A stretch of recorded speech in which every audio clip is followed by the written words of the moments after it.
अध्यक्ष महोदय, सन्माननीय विरोधी पक्ष नेत्यांनी आपल्या समोर अतिशय महत्त्वाचा विषय सभागृहासमोर मांडलेला आहे प्रस्तावाच्या रूपाने 293च्या खाली। अध्यक्ष महोदय, महाराष्ट्र सरकारच्या विविध मंत्र्यांचा भ्रष्टाचार हा यातला प्रामुख्याने विषय आहे। अध्यक्ष महोदय, या देशाच्या लक्षामध्ये लोकसभेच्या निवडणुकीच्या वेळी आपल्या देशाचे सन्माननीय पंतप्रधान यांनी प्रचाराच्या वेळी घोषणा जी दिली ती आजही लक्षात आहे, न खाऊंगा न खाने दूंगा। आणि लोकांनी या घोषणेवर विश्वास ठेवला आणि या घोषणेवर विश्वास ठेवून या देशामध्ये रामराज्य येईल अशा अपेक्षेने भारताने आणि महाराष्ट्रात देखील भारतीय जनता पक्षाचा विजय झाला। अध्यक्ष महोदय, या सभागृहामध्ये मी जवळपास 27-28 वर्ष आहे। या सभागृहामध्ये अनेक सरकार आम्ही पाहिली। 1990 सालापासूनची सर्व सरकार, अगदी युतीचं सरकार देखील मधल्या काळात येऊन गेले, पण एवढ्या कमी काळामध्ये एवढी बदनामी जमा केलेलं सरकार हे मागच्या 30 वर्षातलं हे पहिलं सरकार। फक्त 2 वर्षाचा काळ, आणि या 2 वर्षाच्या काळामध्ये जर एवढं तर 5 वर्षात केवढं असं गणित आता राज्यामध्ये जनता घालायला लागलेली। आपल्या सर्वांना अध्यक्ष महोदय,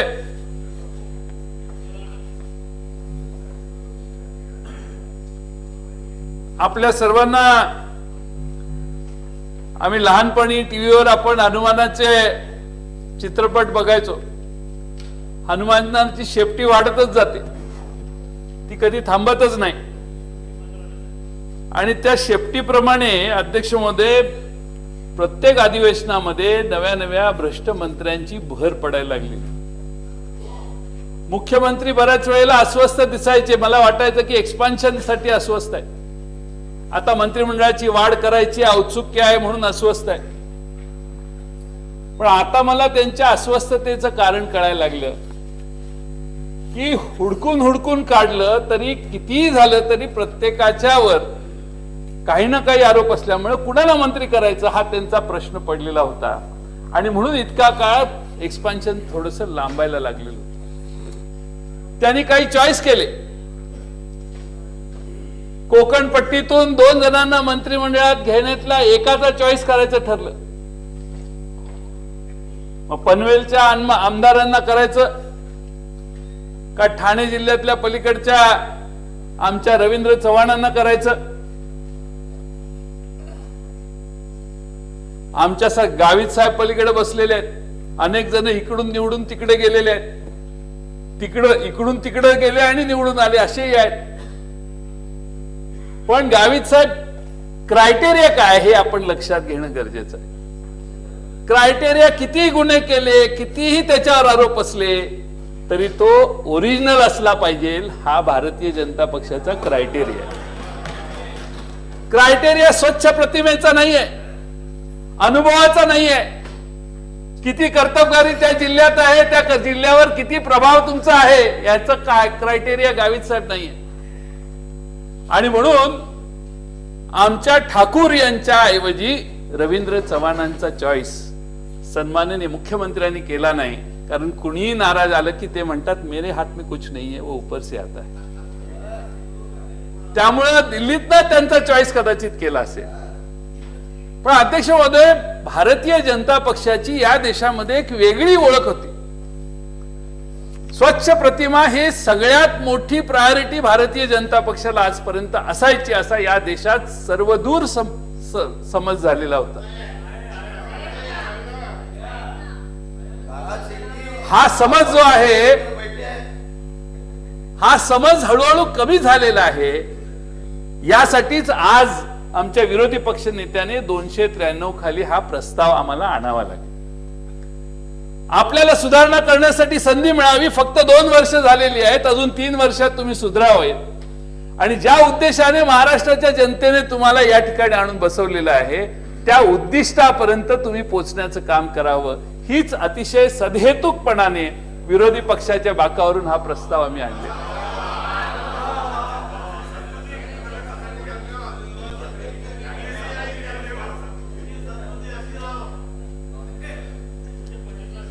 अग्निशमन यंत्र, सार्वजनिक आरोग्य.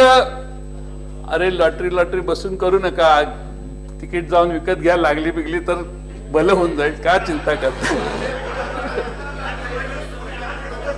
आणि फारच हौस असेल तर एकदा चौकशी करून टाका. हा जयंत पाटील घाबरणारा नाही माणूस, काही चुकीचं काम करणारा माणूस नाही, आयुष्यात कधी केलेलं नाही. बसून लॉटरीचं माप काढायचं असेल तर एकदा चौकशी करून टाका. बघूया दूध का दूध, पाणी का पाणी होईल. काय प्रॉब्लेम नाही. काही चुकीचं पाप आम्ही 15 वर्षात मी मंत्री म्हणून तिकडे बसताना केलेलं नाही. त्यांचं ऐकू नका, ते वारंवार बोलतील. तुम्ही भाषण करा, ते त्यांचं बोलत. अध्यक्ष महोदय, आपलं संरक्षण या बाबतीत मला नको आहे. मी तुम्हाला मला या बाबतीत उत्तर देण्याची माझी क्षमता आहे. मला पाहिजे त्यावेळी मात्र संरक्षण आपण द्या. हे मी समर्थ आहे याला. नाही, ते वारंवार डिस्टर्ब करतील. आपण तिथे बघू नका मंत्री. मी आपल्याकडेच बघतोय, पण कानावर पडल्यावर मन विचलित होण्याची शक्यता असल्यामुळे मला त्यांच्याकडे बघावं लागतंय. मगाशी आता आमच्या भातकेळकरांनी विचारलं मगाशी प्रश्न, 900 कोटी रुपये राहिलेले आहेत तेही वसूल करणार का? मी उभा राहिलो नाही. कधी सकाळी प्रश्न मंत्री देतो, आमदार देत नाही उत्तर. आणि आपला प्रश्न असा होता की 900 कोटी रुपये, माझी आपल्याला चॅलेंज आहे की हे जे 900 कोटी आहे ते मी कोर्टातनं कायदा आणल्यावर स्टे लोकांनी दिल्यानंतर जी वसुली राहिली त्या वसुलीतले हे 900 नाहीये, 150 कोटीच्या दरम्यान ती रक्कम. तुम्ही त्यांना उत्तर कारण 10 वर्षातला वसूल. त्यांना उत्तर देऊ नका, तुम्ही तुमचं भाषण करा. त्यांना नका उत्तर देऊ. सारखी त्यांना लॉटरी लागण्यापेक्षा एकदाच संपून पुढे बोलतो ते डिस्टर्ब करत राहतील. असं आहे, एकदाच काय तो विषय संपवावा म्हणून काय. पण मागं बसलेल्या सगळ्यांना माझी विनंती आहे की तुमची लॉटरी तिकडे बसून लागणार नाही, तिकडे बसूनच लागणार. विनोदाचा भाग जाऊ दे अध्यक्ष महोदय. पण अध्यक्ष महोदय, की आपल्या सर्वांना डाळ घोटाळा असेल, महापुरुषांचे फोटो, छोटे छोटे अनेक घोटाळे आपण मागच्या 4-5 अधिवेशनात ऐकत आलेलो आहे. आणि अध्यक्ष महोदय, भ्रष्टाचारावर बोलण्याच्यासाठी आता एवढी खाती काल एकत्रित करून दिली की शेवटी अध्यक्षांच्याकडून आम्हाला सूचना आली की एकावेळी एवढी खाती हे काही बरोबर नाही, जरा खात्यांची संख्या कमी कर.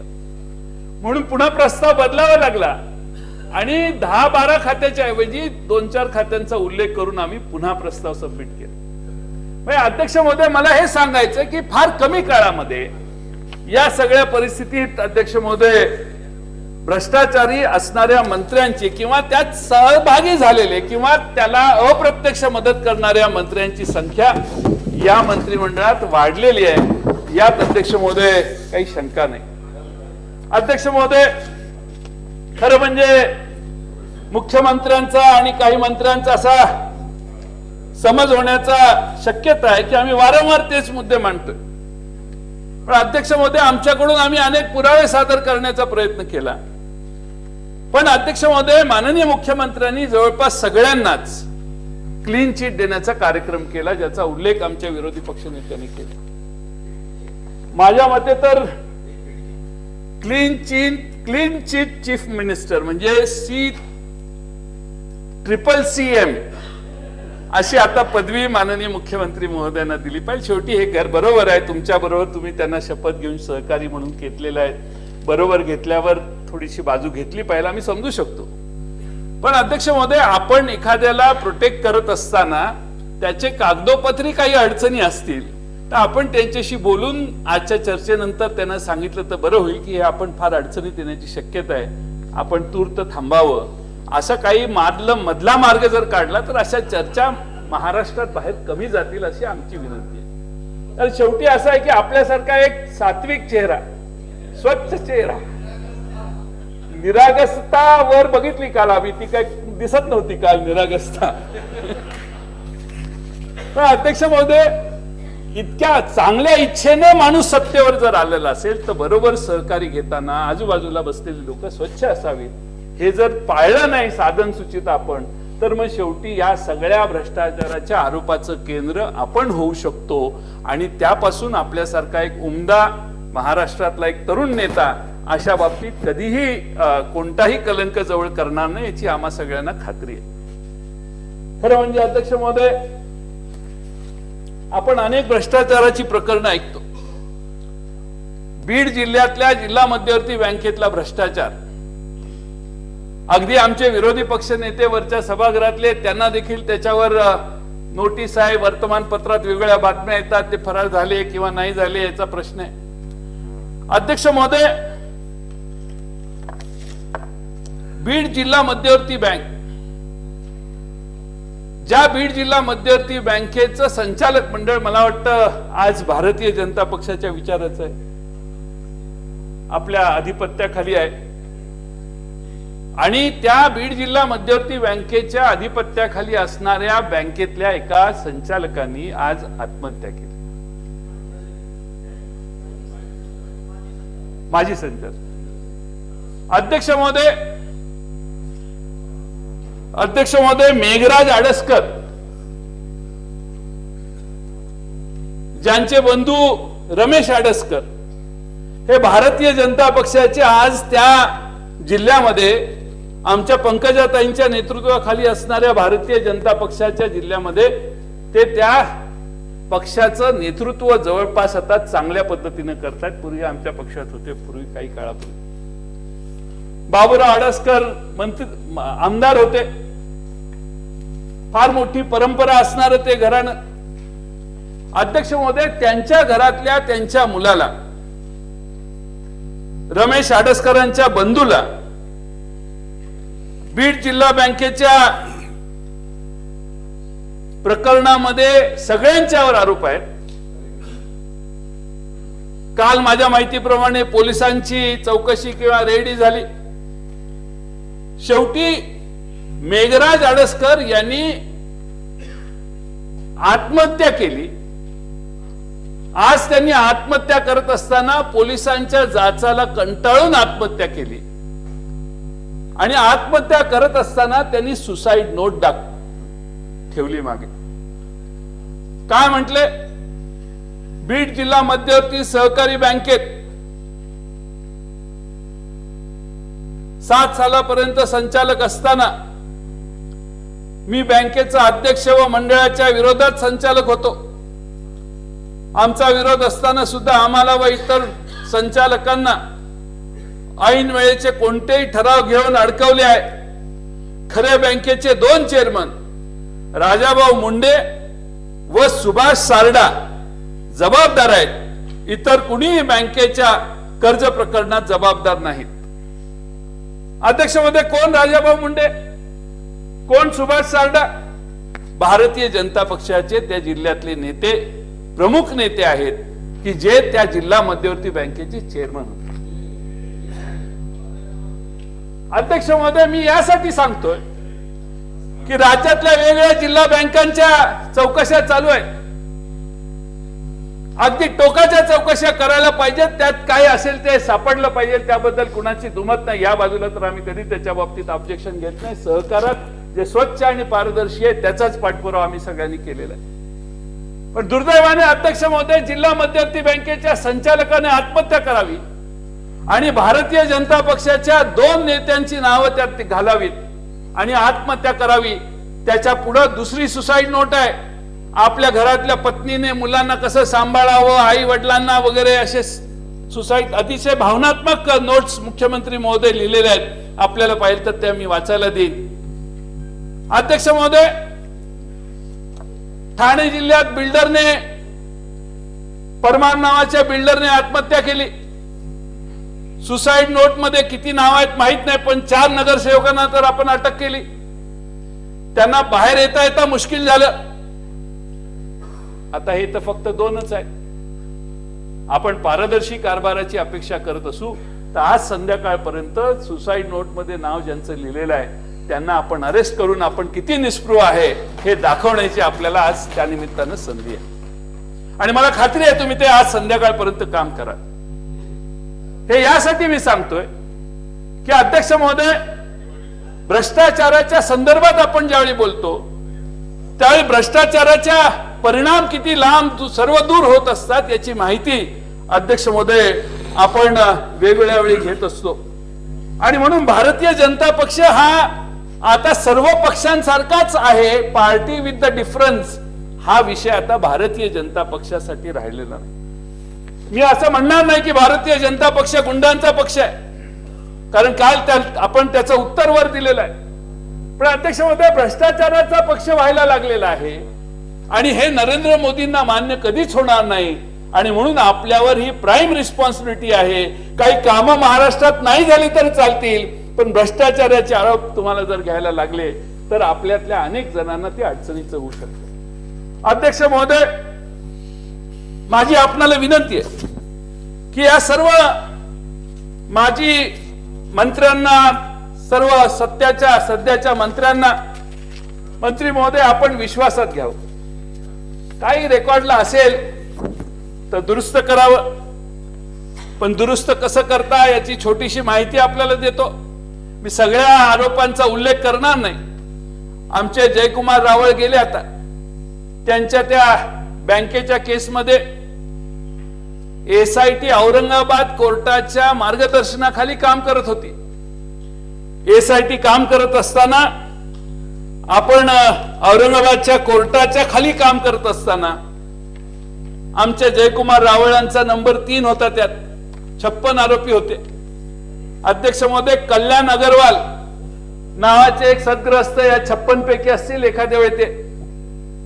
ते गेले माननीय मुख्यमंत्र्यांच्याकडे आणि मुख्यमंत्र्यांना म्हटले, साहेब ही SIT जरा अडचणीची व्हायला लागली, की काय बरोबर नाही, यांना बदला आणि पाहिजे तर CID करा.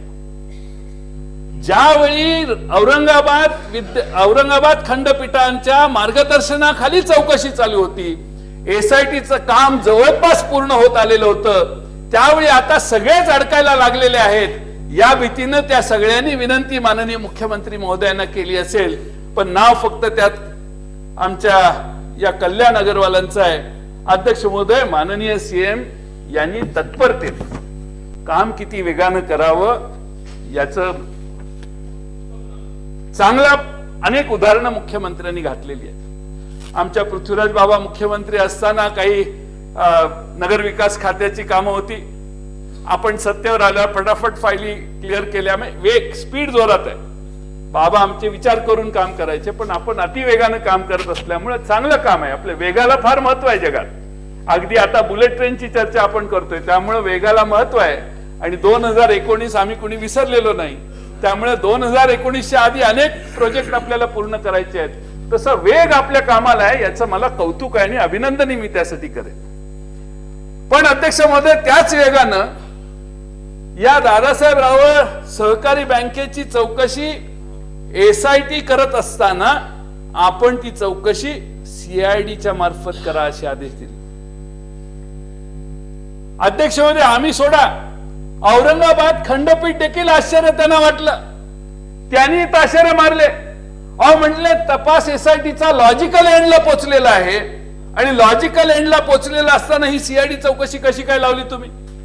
आणि अध्यक्ष महोदय, CID चौकशी आपलीच. त्यामुळे अध्यक्ष महोदय, SIT मध्ये 56 आरोपी, पण CID मध्ये 55 आरोपी. एक वगळलेला नाही, एकाचा तपास चालू आहे अजून. त्यामुळे आम्ही काय त्यांच्यावर आरोप करत नाही, पण आपल्या कृतीवर बोट ठेवतोय. मी जयकुमार रावळ यांच्यावर काही आरोप नाही केलेला. जयकुमार, तुम्ही नव्हता मगाशी. मी काही त्यात काय भ्रष्टाचार झाला असं काही बोललेलं नाही. पण चौकशी चालू आहे. चौकशी कशी बदलली जाते हे जयकुमार मी सांगतोय. आणि तुमचा काही दोष नाही याच्यात. हा कोणीतरी कल्याण अगरवाल म्हणून आहे. हा कल्याण अगरवाल मुख्यमंत्र्यांच्या सलगीचा आहे. आणि मुख्यमंत्र्यांनी याचं ऐकून, तुम्ही तर गेलाच नाही मुख्यमंत्र्यांच्याकडे, त्यांना कधीच या विषयावर बोललेला नाही हे मला माहिती आहे. पण आपण मात्र फार चांगला निर्णय घेतला की जो औरंगाबाद खंडपीठाला आवडला नाही. आणि औरंगाबाद खंडपीठाने याच्यावर केलेलं आहे. आपले उत्तरच सांगा. माझी माहिती काय, शेवटी मी आमदार आहे, साधा माणूस आहे. मी तुमचं जयकुमार नावच घेतलेलं नाही. विचारा कुणा नाव घेतलं का, दादाभाऊ नाव घेतलं का मी यांचं. मी मुख्यमंत्र्यांच्याकडे बघतोय आणि मुख्यमंत्र्यांनी चुकीचं असलं तर आपण उत्तरात सांगितल्यावर आपल्याला 3 दिवस असतात भाषण दुरुस्त करायला. मी दुरुस्त करतो ना भाषण, काय प्रॉब्लेम नाही. मी तुम्हाला एक त्याची गोष्ट खाजगीत सांगेन. एक ग्रस्त आपल्याच सभागृहातले कसे दुरुस्त करायचे. अध्यक्ष महोदय, मला या ठिकाणी अनेक विषय सांगत असताना माननीय विरोधी पक्ष नेत्यांनी बरेच विषय हाताळलेले असल्यामुळे मी सगळ्यांचा उल्लेख नाही करणार.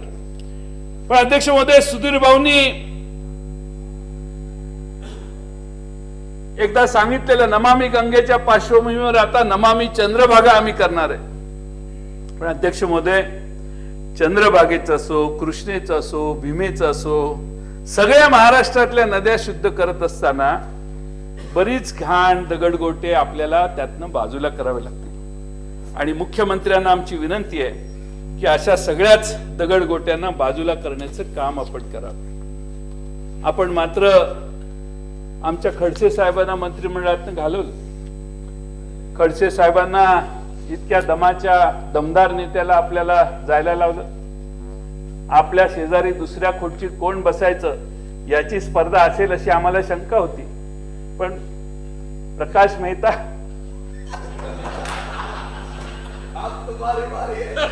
तुम्ही बसला.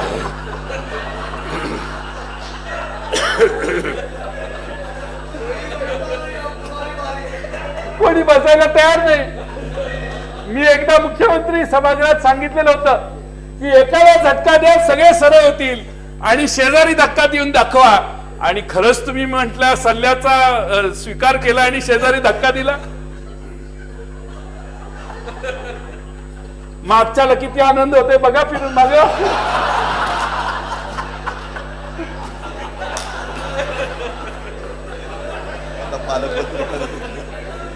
आता पालकमंत्री आहेत. जळगावचे झाले का? नाही, त्यांनाच करावं लागेल, आपल्याला दुसरं कुणाला करता येणार नाही.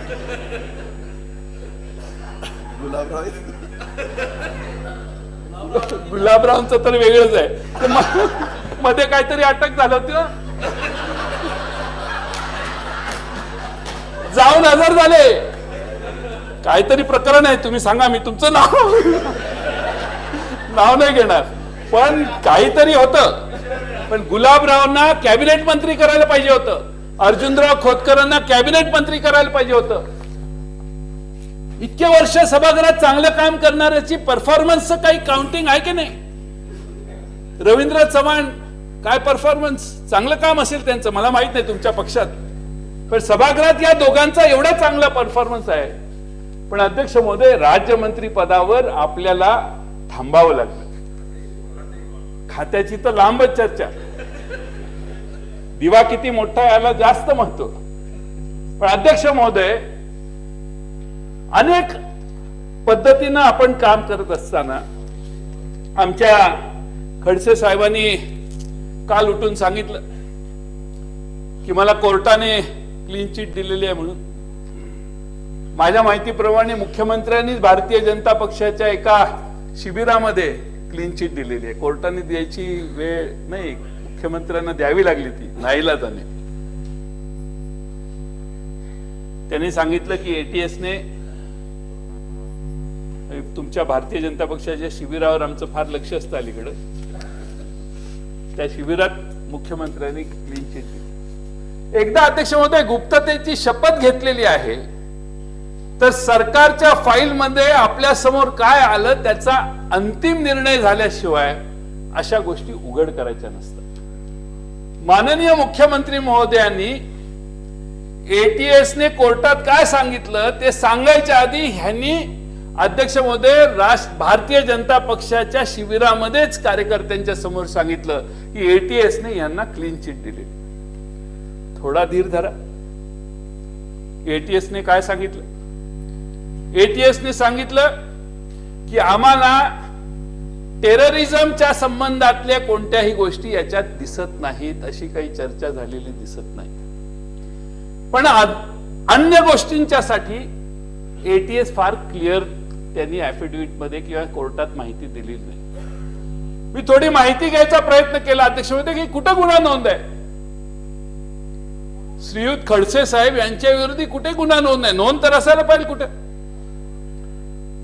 मुख्यमंत्र्यांच्या भाषणात त्यांनी उत्तर दिलं तर बरं होईल की कुठल्या पोलीस स्टेशनला गुन्हा नोंद आहे, कोणी तक्रार केली, कोणी त्यांच्यावर आरोप केले, आरोप करणारा कोण होता, एटीएसने काय सबमिट केलं, एटीएसने कोर्टात एक्झॅक्ट काय शब्द वापरले, हे जर खुलासा माननीय मुख्यमंत्र्यांनी सभागृहात उत्तराच्या भाषणात केला तर खडसेंच्या वरचा अन्याय बराच दूर होईल अशी आमची भावना आहे. शेवटी कोणावरही अन्याय होऊ नये ही भावना आपल्या सभागृहात कधी आपल्याला सोडता येत नाही. आणि त्यामुळं खडसेंना एटीएसने क्लीन चिट दिली का?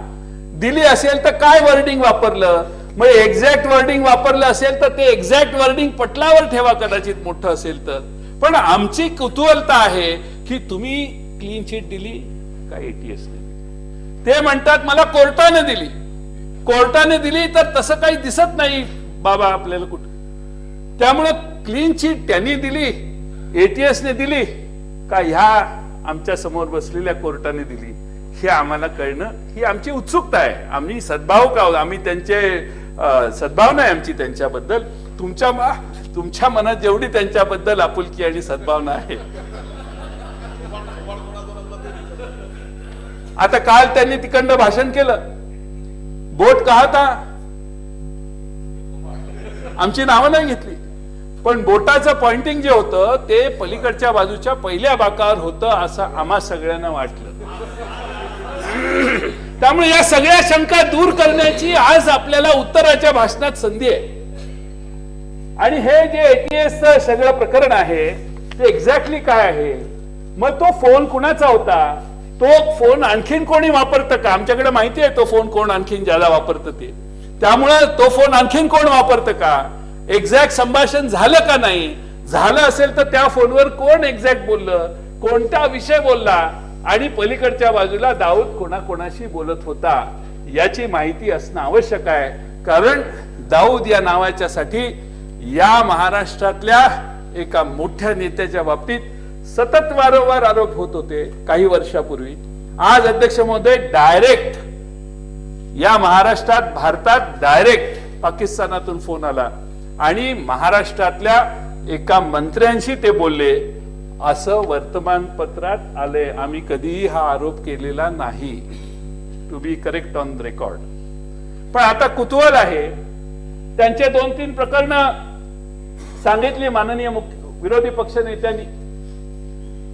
त्या प्रकरणाचा तपशील बराचसा माझ्याकडे आहे. मी काही त्या खोलात जाऊन सभागृहाचा वेळ घेत नाही कारण विरोधी पक्ष नेत्यांनी त्याच्यावर भाष्य केलेलं आहे. आणि त्यामुळे अध्यक्ष महोदय माझी आपणाला विनंती आहे की अशा सगळ्या प्रकरणामध्ये आमच्या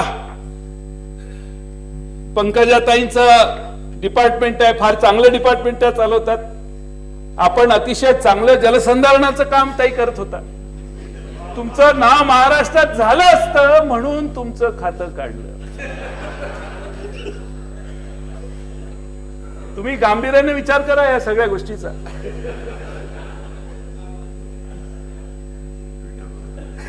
आणि जगाच्या पाठीवर कुठेही मी बघितलं नाही असं. यांनी ट्विटरवर यांनी सांगितलं की मी जात नाही. जात नाही म्हणजे सिंगापूरला गेल्या होत्या त्या. पण सिंगापूरला जाऊन मी त्या परिषदेला जाणार नाही असं आपण ट्विटरवर ट्विट केलं. साहेब फोन बिन काय आहे की नाही?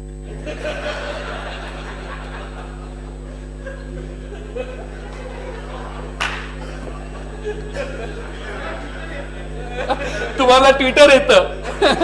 आपली प्रगती आणि आपली इथपर्यंतची वाटचाल ही ट्विटर आणि सोशल मीडियावरच झालेली आहे.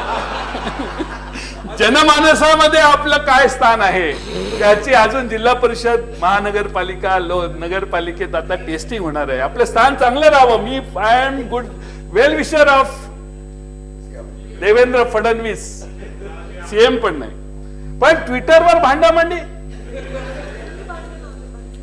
नाही. भांडण आम्ही कशाला भांडणं लावताय? तुमचं खातं बदललं, आम्ही बदललं का? जलसंधारण खातं बरं ठीक आहे, खातं बदला, पण ज्याला मंत्री केला आपण मुख्यमंत्री महोदय, तो मंत्री महोदय म्हणतो की यांना विचारून चार्ज घ्या. काय चाललंय काय? म्हणजे महाराष्ट्रात खरा मुख्यमंत्री कोण? अनेकांची इच्छा आहे, समजू शकतो. अनेक जण इच्छा बाळगत होते, त्यांना बाजूला करण्यात, त्या मुख्यमंत्री पदापासूनचं अंतर वाढवण्यात आपण फार यशस्वी झाला. अगदी 6व्या लाईनीत जाऊन बसायला लागले त्यांना. पण अध्यक्ष महोदय, ते आमचे जे जलसंधारण मंत्री म्हणून नवं खातं त्यांना प्राप्त झालं, त्यांनी काय सांगावं?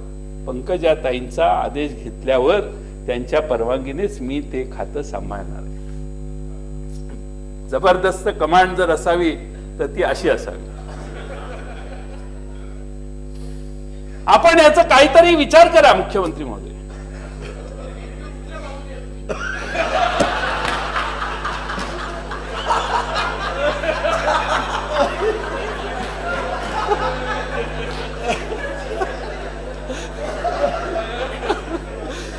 त्यांचे वडील गोपीनाथराव मुंडे साहेब आणि माझे फार चांगले संबंध होते, त्यामुळे माझी सहानुभूती त्यांच्याकडे आहे आणि तुम्ही तर माझे मित्रच राहिलेला म्हणून तुमच्याकडे आहे. पण कर्तव्य म्हणून विरोधी पक्षाचा आमदार आहे याचं भान मला आहे. त्यामुळे तुमच्या दोघांच्या पेक्षा महाराष्ट्राच्या हितासाठी मी या गोष्टींवर उजेड टाकण्याचा प्रयत्न करतोय. आणि माझी आपल्याला विनंती आहे की पुन्हा कधी ट्विटरवर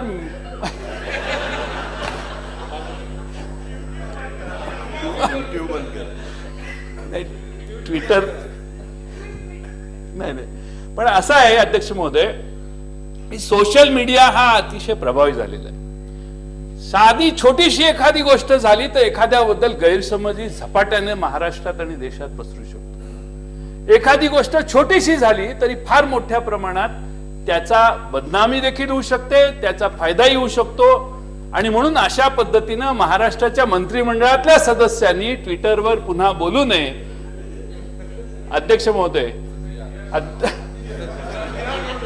असं अध्यक्ष महोदय आपण निर्देश वरून द्यावेत त्यांना. कारण महाराष्ट्राची लक्तर महाराष्ट्राच्या वेशीवर टांगणं हे काही फार चांगलं लक्षण आहे असं मला वाटत नाही.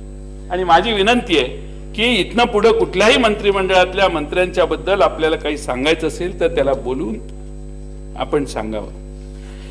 बरेचसे विषय माननीय विरोधी पक्ष नेत्यांनी केल्यात, मी सभागृहाचा जास्त वेळ घेणार नाही. आमचे रवींद्र वायकर साहेबांचा विषय, गोरेगावला शिवसमर्थ शिक्षण संस्थेला थोडीशी जागा दिली, त्याच्यावर बांधकाम झालं, अनधिकृत आहे किंवा नाही, पेपरला बरंच काय काय मधल्या काळात आलं होतं. विरोधी पक्ष नेत्यांनी त्याच्यावर बरंच सांगितलंय. त्यामुळं या विषयामध्ये आपण आमदार असताना, आता नाही, हे पूर्वीचं प्रकरण आहे, आमदार असताना अनधिकृत माळावर बांधला, आता सत्ता आलेली आहे, रेग्युलराइज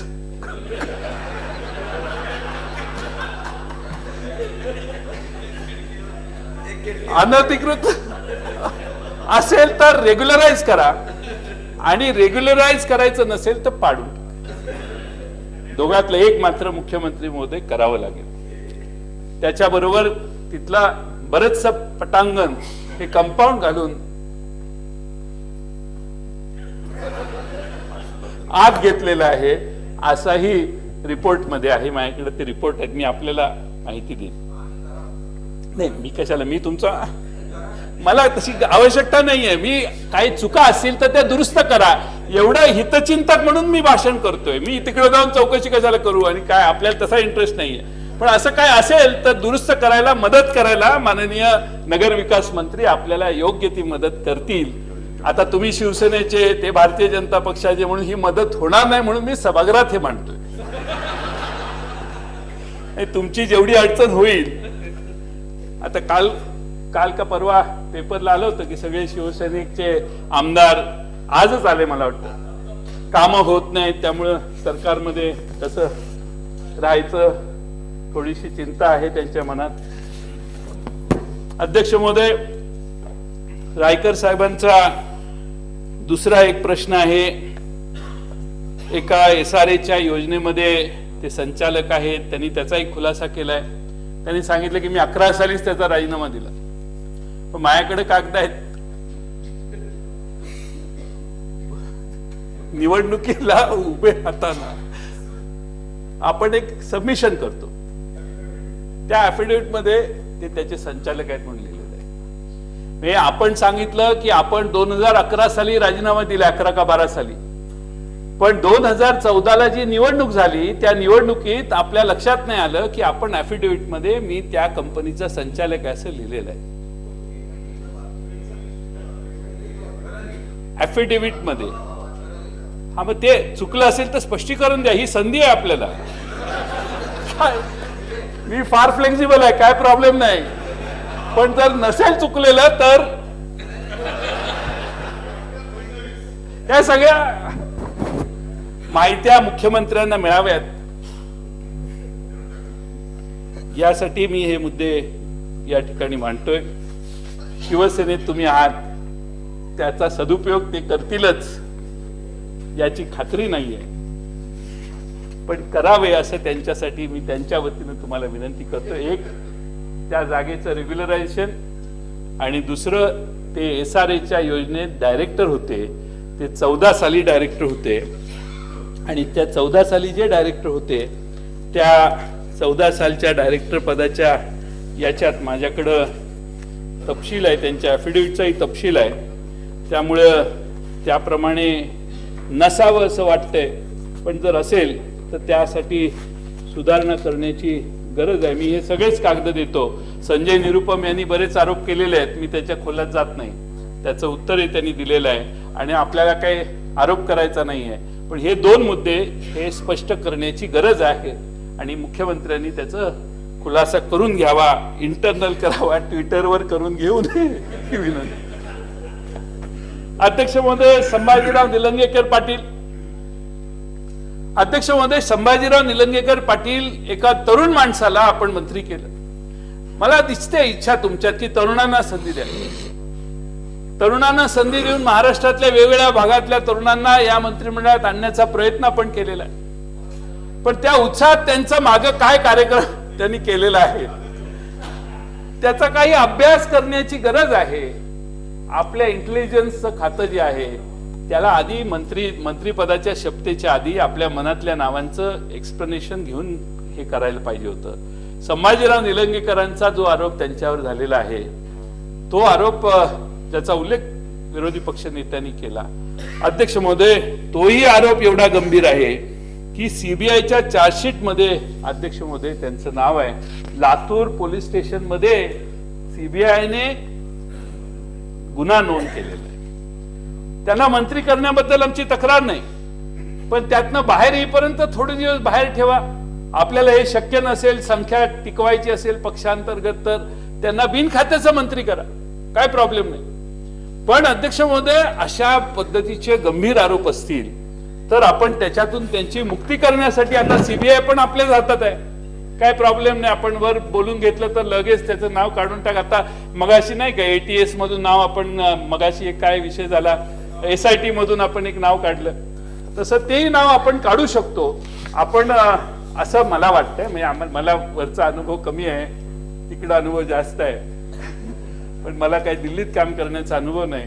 पण अध्यक्ष महोदय, अशा स्वरूपाचा गंभीर आरोप संभाजीरावांच्यावर पण आहे, हे आपण लक्षात घेतलं पाहिजे. अध्यक्ष महोदय, आपण शेवटी महाराष्ट्र राज्य सहकारी बँक घोटाळा घोटाळा घोटाळा म्हणून पेपरमध्ये एवढ्या प्रसिद्ध्या दिल्या, एवढी चर्चा त्याची चालली. कोणाच्या ताब्यात बँक होती यापेक्षा त्यात फार भयंकर घोटाळा झालाय असं म्हणतो. मग त्यात संचालक असणारा माणूस आपल्या राज्याच्या मंत्रिमंडळात कसा येऊ शकतो, हाही प्रश्न आपण मनात घेतला पाहिजे. आपल्या पक्षाचे ज्येष्ठ नेते पांडुरंग फुंडकर यांना आपण संधी दिली. अध्यक्ष महोदय, महाराष्ट्र राज्य सहकारी बँकेच्या घोटाळ्यात आणि बुलढाणा अर्बन कोऑपरेटिव्ह बँकेच्या गैरव्यवहारात देखील चौकशी चालू आहे. त्यामुळे थोडासा मला त्यांच्याबद्दल आदर आहे, काय फुंडकर साहेबांच्या बद्दल हे नाहीये. पण परवा कुटेंच्या बरोबर बसलो,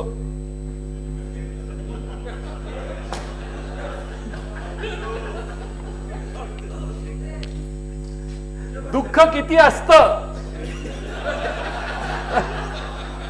याची मुख्यमंत्री महोदय आपल्याला माहिती नाही, कारण आपल्याला मंत्रिमंडळात घेतलं नाही असं झालं नाही. पण आपल्या तरुण माणसाला मंत्रिमंडळात घेण्याची तुमची एवढी इच्छा असताना देखील फुंडकर साहेबांच्या ज्येष्ठत्वाला आपण इथं संधी दिली, मान दिला. आणि ओरिजिनॅलिटी कदाचित असेल की ते जुने असल्यामुळे त्यानं जास्त संधी. पण अध्यक्ष महोदय, हे महाराष्ट्र राज्य सहकारी बँकेचा घोटाळा झाला म्हणून आपण गेले किती वर्ष, अनेक वर्ष, 4-5 वर्ष झाले त्याची चर्चा चालू आहे. मग त्यात जे संचालक होते ते आता मंत्रिमंडळात आपल्याला कसे घेता येतील, हाही मनाशी एक प्रश्न आपण आज संध्याकाळी घरी जाऊन ही मनाशी प्रश्न विचारा. उत्तर उद्या द्या, आपण काही घाई नाही आपल्याला. पण हे मनाशी प्रश्न विचारा की आपण महाराष्ट्राच्या हितासाठी या खुर्चीवर बसलेलो आहोत. आपल्या सहकाऱ्यांच्या मध्ये तेच हित साधण्याची त्यांची इच्छा आहे का? इच्छा असो अगर नसो, पण समाजाला तसं वाटण्याची शक्यता आहे का? हाही प्रश्न आपण अध्यक्ष महोदय मनात विचारणं गरजेचं आहे. अध्यक्ष महोदय, रवींद्र चव्हाणांच्या बद्दल काही मी फार बोलत नाही, मगाशी सुरुवातीला मी बोललोय. पण दलित समाजाबद्दल काल उत्तर प्रदेशमध्ये भारतीय जनता पक्षाचे आपले मला वाटतं प्रदेशाध्यक्ष होते, उपाध्यक्ष, हाय नग निवडायला सुरुवात केली आहे भारतीय जनता पक्षाने. एक मला आश्चर्यच वाटतं. पक्ष चांगला आहे पण निवड करताना का असं, म्हणजे आपले जे नवीन अध्यक्ष भारतीय जनता पक्षाचे अमित शहा, ते जेव्हापासून पक्षाचे अध्यक्ष झाले, अडवाणी साहेब वगैरे होते ना, त्यावेळी इमेज फार चांगली होती. गडकरी साहेबांचंही चांगलं होतं, काय प्रॉब्लेम नाही. पण अमित शहा जेव्हापासून अध्यक्ष झालेले आहेत तेव्हापासून सिलेक्शन थोडस प्रॉब्लेम मध्ये यायला काय. अशा माणसाला उत्तर प्रदेशचा उपाध्यक्ष केला की ज्याने मायावतीजी बहनजी यांचा उल्लेख कसा केला ते आपण काल टीव्हीवर बघितलं. तात्काळ काढून टाकलं त्याला. आपण अध्यक्ष मध्ये जर उत्तर प्रदेशमध्ये का काढलं याचं कारण सांगतो. भारतातल्या दलित समाजाला वाटेल की भारतीय जनता पक्षाला फार राग आलेला आहे म्हणून त्यांनी ह्यांना काढला. तसं काय नाहीये रावळजी. उद्या विधानसभेच्या उत्तर प्रदेशच्या निवडणुका येणार आहेत म्हणून त्याला काढला. ती निवडणुका झाल्या की सन्मानानं त्याला परत घ्यायची व्यवस्था होईल. पण या मंत्रिमंडळामध्ये रवींद्र चव्हाण यांनी दलित समाजाबद्दल अपशब्द काढले. टीव्हीवर बघितले आम्ही. पण कुठंतरी वेगळ्या कुठल्या तरी कार्यक्रमात काढले असतील तर नो प्रॉब्लेम, पण आपल्या उपस्थितीत काढले. त्यांच्यानंतर आपण भाषण केलं. आपण भाषण करताना त्याला समज देणं आवश्यक होतं, त्याचा निषेध करायला पाहिजे होता. अशी चूक पुन्हा होणार नाही अशी दलित समाजाला आश्वस्त करण्याची आवश्यकता होती. काल मोर्चा निघाला मुंबईमध्ये, आंबेडकर भवन पडलं. आंबेडकर भवन रात्रीत पाडण्यात आलं. डॉक्टर बाबासाहेब आंबेडकरांनी स्वकष्टातून ज्या संस्था उभ्या केल्या त्याला हात लावला तर महाराष्ट्रातल्या नाही तर देशातला दलित समाज कसा एकवटतो याचा अनुभव परवा तुम्हाला त्या मोर्चात आला. त्याच दलित समाजाबद्दल अशी भावना असणारा माणूस आपल्या चक्क मांडीला मांडी लावून मंत्रिमंडळात आपण घेतला का? तर ओरिजिनॅलिटी आहे, ओरिजिनल बीजेपी आहे. ओरिजिनॅलिटीला फार महत्व आहे आपल्या पक्षात. आमच्या पक्षात नव्हतं.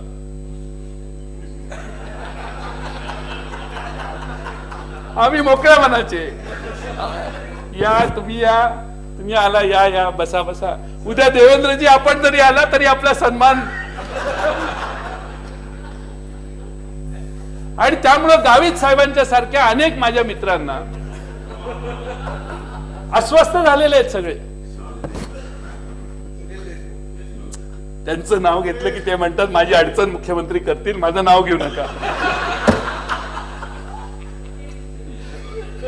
आमचे कतोरे साहेब आहेत, संजय सावकारे कुठे गेले? आज नाही आहेत. मंदाताईंचा तर काय विषय संपवलाय. भारतीताई लवेकर आमच्या आहेत. आता कोल्हेताई आहेत आमच्या, प्रशांत ठाकूर आहेत, शिवाजीराव नाईक साहेब आमचे तर जीवश्य कंठस्थ मित्र आहेत. कुठे गेले आज? आपण चांगला मेसेज दिला. म्हणजे माणसाने निष्ठावान राहावं हे सांगण्यासाठी गुन्हेगारांनाही तुम्ही आत घेताय, पण यातल्या कुणाला आपण आत घेत नाही. क्या जवाब नाही आपका. म्हणजे मला दाद द्यावी लागते की आपण कोणते, बाकी सब चलता है लेकिन निष्ठा महत्वाची है. प्रकाश मेहता, निष्ठे से रहो शायद. अब आपकी एक ही घर बचा है आपके लिए. आवडतं क्या जयंतराव? कन्क्लूड करा जयंतराव, कन्क्लूड करा. संपत आलं. अध्यक्ष महोदय, असं आहे, बोलू द्यायला हरकत नाही. 2.5 तासाची चर्चा आहे. त्यांची 45 लवकर मिनिटं झाली, आता संपत पक्षाकडे झालं. 35 मिनिटं होती. मी काही गिरीश बापटांच्या डाळीचा आता काढायला वेळ नाही मला. विनोद तावडेंचा अग्निशमन दल, अर्ली रीडर्स बुक, पुस्तकांचा खरेदी घोटाळा, वैद्यक, त्यांचं मेडिकल एज्युकेशन काढलं काय आपण?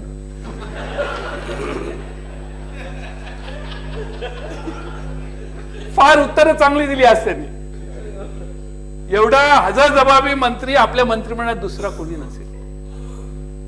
त्यांचं वैद्यकीय शिक्षण काढण्याचा हेतू काय हेही आपल्या उत्तराच्या भाषणात आम्हाला कळलं पाहिजे. शेवटी आम्हाला जिज्ञासा आहे. एवढा विद्वान माणूस आपण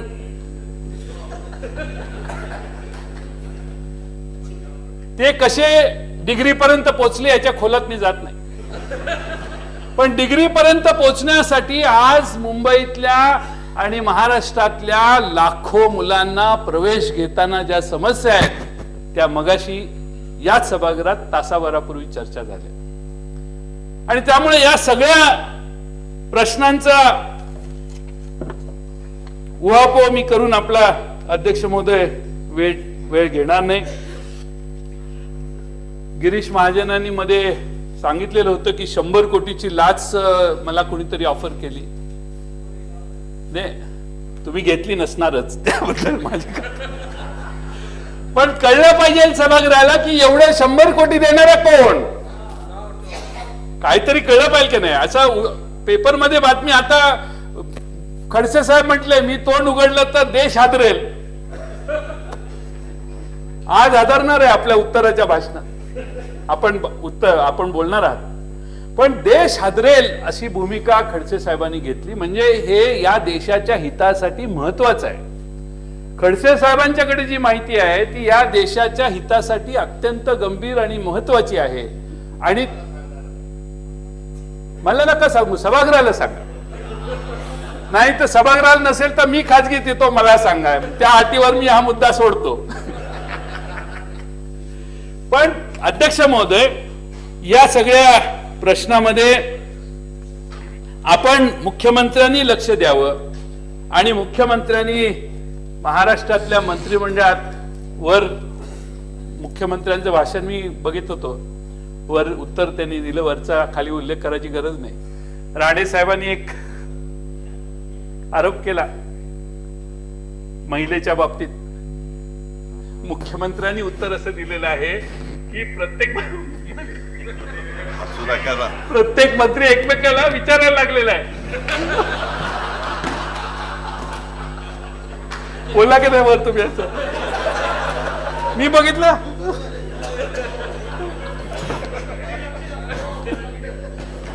नाही, कालच बघितलं, आता परत खाली आणलंय लक्ष. पण अध्यक्ष महोदय, मुख्यमंत्री असं म्हटले की माझ्या मंत्रिमंडळात प्रत्येक जण चौकशी करायला लागले. आणि म्हणून माझी संपत आलं माझं शिला. 2 मिनिटं संपत आलं नाही संपत हरकतीचा मुद्दा आहे ना, आता बोलू द्या हरकतीचा त्यांचं मुद्दा नाव आहे ना. घेतलेलं नाही मी अध्यक्ष महोदय, सन्माननीय जयंत पाटील साहेब खूप अतिशय अभ्यासपूर्ण भाषण करतायत आणि म्हणून त्यांच्या या भाषणामुळे काही जणांच्या चेहऱ्यावर हसू फुललेला आहे. पण त्यांच्या अभ्यासपूर्ण भाषणात मी मगासपासून बघतोय सन्माननीय आमचे श्रेष्ठ अजितदादा पवार खाली बसून त्यांना खूप डिस्टर्ब करतात अध्यक्ष महोदय, आणि म्हणून कदाचित त्यांची लिंक तुटू नये हे आपल्या निदर्शनात आणून देण्यासाठी मी बघतो काय. अध्यक्ष महोदय, माझं नाव घेतलं, मी कोणाच्या आद्यात नाही मध्यात नाही, मी बाटली काढत नाही, बाटलीमध्ये छोटा राक्षस घालत नाही, तो बाहेर काढत नाही, काहीच करत नाही, तरी माझं नाव. जरा जयंत आवडता घ्या आता, आवडता घ्या आता, शेवटचे 2 मिनिटं आहे, आपण आवडता घ्या, कन्क्लूड करा. माझा हा अनुभव आहे अध्यक्ष महोदय की एखादी गोष्ट थांबवायची असेल, तटवायची असेल, अडवायची असेल तर भारतीय जनता पक्षाकडे आता एकच आयुध शिल्लक राहिलेलं आहे, ते म्हणजे आशिष शेलार.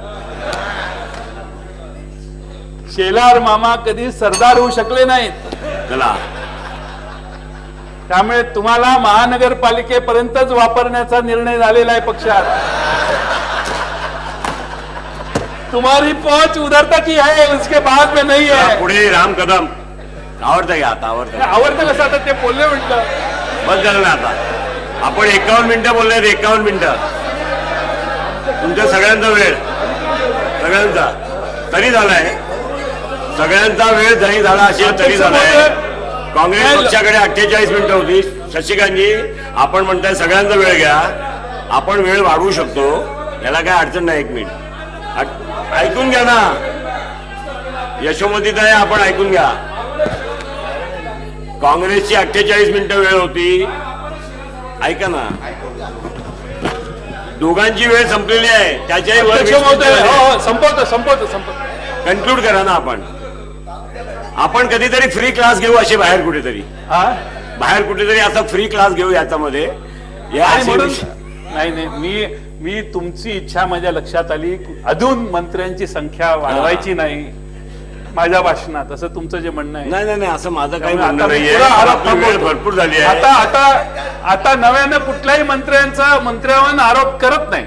आज पेपरला आलं, ज्याचा उल्लेख आपण सगळ्या मगाशी केला. मंत्र्यांची नावं घेता आणि आरोप करत नाही, हेच माझा प्रश्न आहे. नावं घेतायत आणि आरोप करत नाही, हेच प्रश्न आहे. एवढे का घाबरता आपण? नाही नाव नका घाबरू. घेण्याची- मी संरक्षण देतो इथून तुम्हाला. मी कुणाचं नाव घेतोय तुम्हाला कळतं की नाही? हा. मग नाव म्हणून मी घ्यायची गरज सांगतोय, काय? आपण आता कन्क्लूड करा. त्यामुळे अध्यक्ष महोदय, माझी आपणाला ही विनंती आहे की आपण या सगळ्या अशा होणाऱ्या आरोपांच्या बाबतीत चौकशी करण्याची गरज आहे. ज्या मंत्र्यांच्यावर आरोप आहेत त्यांना त्यातनं बाहेर येण्यासाठी मुख्यमंत्र्यांनी मदत करण्याची गरज आहे. ते बाहेर येणार नसतील, कागदोपत्री अधिक अडकले असतील तर त्यांना सोडवण्याची देखील आवश्यकता आहे. हे एकदा यस नो करून टाका विषय. आम्हाला सतत आता पुढच्या अधिवेशनात हा विषय आणायला लावणं बरोबर नाही. त्यामुळं या अधिवेशनाच्या नंतर या 8 दिवसात 15 दिवसात आपल्याला वाटलं की बाबा हा खरंच चुकलेला आहे तर त्याला समजावून सांगा. पाहिलं तर बिनखात्याचा मंत्री म्हणून त्याला ठेवा, पण कुठल्याही परिस्थितीमध्ये आपण आता आपलं मंत्रिमंडळ साफसफाई, दुसऱ्या वर्षीच घर साफ करायला लागलं, हे दिसायला बरं दिसत नाही, पण आता नाईलाजाने ही करण्याशिवाय गरज नाही. शेवटचा मुद्दा आहे की अध्यक्ष महोदय, आपल्या सरकारमध्ये अशा पद्धतीनं मंत्रिमंडळ तयार करत असताना या सगळ्या आरोपांचा परामर्श करत असताना मी मुद्देही सोडतो, आता वेळ बराच झालाय. पण आमच्या रावते साहेबांच्यावर पेपरला काहीतरी गाड्या वापरल्या वगैरे म्हणून आहे. रावते साहेबांच्या बद्दल आमच्या सगळ्यांचं मत फार चांगलं आहे आणि त्यांच्याबद्दल कुठला आरोप करण्याची इच्छाही नाही, कारण तशी काही परिस्थिती नाही. पण पेपरमध्ये दैनिकात आलं, माहिती आली की एकदम गजब होतो सगळं. मग त्यांनी गाड्या किती वापरल्या, काय केलं. पण अध्यक्ष महोदय, आपल्या प्रत्येक मंत्र्यांच्याकडे वेगवेगळ्या खात्याच्या गाड्या असतातच. त्या काय 4 असतील, 2 असतील, 5 असतील. काम कसं करतो आणि पारदर्शीपणानं माणूस काम करतो का, ह्याला जास्त महत्व आहे. अशी काय यंत्रणा तर मंत्री म्हटल्यावर लागतेच, त्याला काही त्याच्याबद्दल ऑब्जेक्शन एवढ्या मोठं डिपार्टमेंट चालवताना 2 गाड्या वापरले का 4 गाड्या, he is not must very important. पण काम कसं करतो माणूस याला फार महत्व आहे. आणि काम करताना त्याच्या मागची भावना स्पष्ट करण्यासाठी मंत्र्यांनी कोणत्याही गोष्टीत अपवादानं अडकलेलं असेल तर त्यातनं त्यांना बाहेर येण्याची व्यवस्था निर्माण करण्याची गरज आहे. मुख्यमंत्र्यांना मगाशीच मी सांगितलं, ट्रिपल CM, सिंगल CM नाही आहेत, ते ट्रिपल CM आहेत. क्लीन चिट देणारे चीफ मिनिस्टर आहेत आमचे.